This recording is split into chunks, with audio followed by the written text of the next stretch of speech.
ಸನ್ಮಾನ್ಯ ಸಿದ್ದರಾಮಯ್ಯ ಅವರು ಇವತ್ತು ಬಜೆಟನ್ನು ಮಂಡಿಸಿದ್ದಾರೆ. ಇಡೀ ಕರ್ನಾಟಕದ ಜನ ನಾವೆಲ್ಲರೂ ಕೂಡ ಒಬ್ಬ ಮುಖ್ಯಮಂತ್ರಿಯಾಗಿ ಒಂದು ಘನತೆವೆತ್ತಂತ ಬಜೆಟನ್ನು ಮಂಡನೆ ಮಾಡ್ತಾರೆ. ಇದರಲ್ಲಿ ಯಾವುದೇ ರೀತಿಯಾದ ರಾಜಕೀಯ ಸೋಂಕಿರಲ್ಲ. ಜನರ ದೃಷ್ಟಿಯನ್ನು ಇಟ್ಕೊಂಡು, ಜನರ ಅಭಿವೃದ್ಧಿಯ ದೃಷ್ಟಿ ಇಟ್ಕೊಂಡು ಬಜೆಟನ್ನು ಮಂಡನೆ ಮಾಡ್ತಾರೆ ಅಂತ ನಾವು ತಿಳ್ಕೊಂಡಿದ್ರಿ.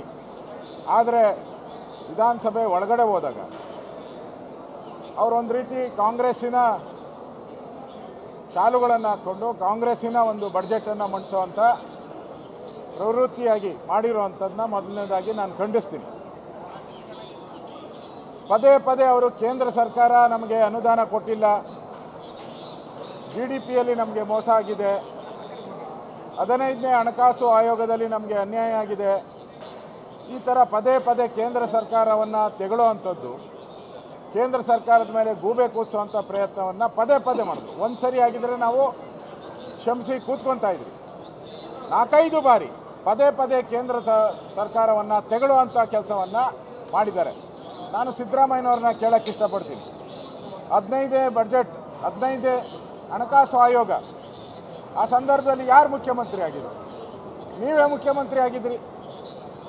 ಆಯೋಗ ಕರ್ನಾಟಕಕ್ಕೆ ಭೇಟಿ ಮಾಡಿದಾಗ ನೀವೇ ಮೀಟಿಂಗಲ್ಲಿ ಹೋಗಿದ್ರಿ, ನೀವೇ ಒಪ್ಪಿಗೆ ಕೊಟ್ಟು ಬಂದಿದ್ದೀರಾ. ಒಪ್ಪಿಗೆ ಕೊಟ್ಟು ಬಂದು ಈಗ ಅನ್ಯಾಯ ಆಗಿದೆ ಅಂತ ಹೇಳಿದ್ರೆ ಅದ್ಯಾರು ಹೇಳ್ತಾರೆ? ಕುಣಿಲಾರ್ದವರು ನೆಲ ಡೊಂಕು ಅಂದಂಗೆ ಆಯಿತು.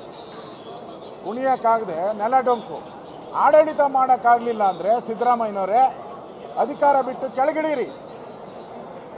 ಕೇಂದ್ರ ಸರ್ಕಾರದ ಮೇಲೆ ಯಾಕೆ ಗೂಬೆ ಕೂತರಿಸ್ತೀರ? ಇಡೀ ದೇಶಕ್ಕೆ ನೀವು ಒಬ್ಬರೇ ಹಣ ಟ್ಯಾಕ್ಸ್ ಕಟ್ದಂಗೆ ಮಾತಾಡ್ತಾ ಇದ್ದೀರಾ ನೀವು. ಯಾಕೆ ಮಹಾರಾಷ್ಟ್ರ ಕಟ್ತಾ ಇಲ್ಲ, ಡೆಲ್ಲಿ ಕಟ್ತಾ ಇಲ್ವಾ, ಉತ್ತರ ಪ್ರದೇಶ ಕಟ್ತಾ ಇಲ್ಲ? ಎಲ್ಲ ರಾಜ್ಯಗಳು ಅವರ ಪಾಲನ್ನು ಕಟ್ಟೇ ಕಟ್ತಾರೆ. ಅದನ್ನು ಬಿಟ್ಟು ಕೇಂದ್ರ ಸರ್ಕಾರದ ಮೇಲೆ ಸವಾಲು ಹಾಕಿ, ಏನು ಕೇಂದ್ರ ಸರ್ಕಾರದ ಜೊತೆ ಎಲ್ಲ ರಾಜ್ಯಗಳು ಅನುದಾನಗಳನ್ನು ಹೇಗೆ ತರಬೇಕು ಅಂತ ಯೋಚನೆ ಮಾಡ್ತಾರೋ ಅದನ್ನು ಬಿಟ್ಟು ನೀವು ಇವತ್ತು ಕೇಂದ್ರವನ್ನು ತೆಗೊಳ್ಳುವಂಥ ಕೆಲಸವನ್ನು ಮಾಡಿದ್ದೀರಾ. ಇದನ್ನು ಖಂಡಿಸಿ ನಾವು ಇವತ್ತು ವಾಕೌಟ್ ಮಾಡಿದ್ದೀರಿ, ಪ್ಲೇಕಾರ್ಡ್ಸನ್ನು ಹಿಡಿದಿದ್ದೀರಿ. ಇವತ್ತು ನಾವು ಪ್ಲೇಕಾರ್ಡ್ಸನ್ನು ವಿಧಾನಸಭೆ ಒಳಗಡೆ ಪ್ರದರ್ಶನ ಮಾಡಿದ್ರೂ ಕೂಡ ಹಿಂದೆ ಕಾಂಗ್ರೆಸ್ ಅವರು ಕಿವಿ ಮೇಲೆ ಹೂವು ಇಟ್ಕೊಂಬಂದಿದ್ರು.